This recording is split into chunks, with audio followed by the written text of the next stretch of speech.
बाबा कस्तो बाबा भनेको चाहिँ एउटा साहस हो छोराछोरीको लागि जस्तो लाग्छ मलाई चाहिँ। अब बाबाले म छु है नानी त गरै भनेपछि सक्यो क्या। चाहे कसैले आएर मलाई धम्काओस् जेसुकै भनोस् त्यो मतलबै हुँदैन क्या। बाबा भएपछि त सक्यो, संसारै जिते जस्तो हुन्छ।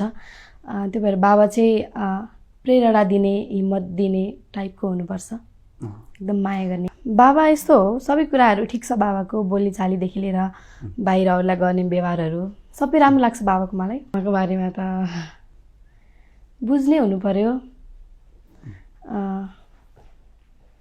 त्यही हो, अरू त भन्नै आएन। साथी चाहिँ बुझ्ने हुनुपर्छ एकदमै। साथीसँग चाहिँ कस्तो हुनु पर्यो भने साथीलाई चाहिँ आफ्नो केही कुरा लुकाउनै नपरोस् क्या, त्यस्तो हुनुपर्छ साथी चाहिँ। मलाई चाहिँ त्यस्तो लाग्छ। मेन भनेको विश्वास हुनुपर्छ साथी बिचमा पनि, विश्वास हुनु पर्यो, बुझ्नु पर्यो एकअर्कालाई, त्यसरी नै टिक्छ जस्तो लाग्छ मलाई चाहिँ।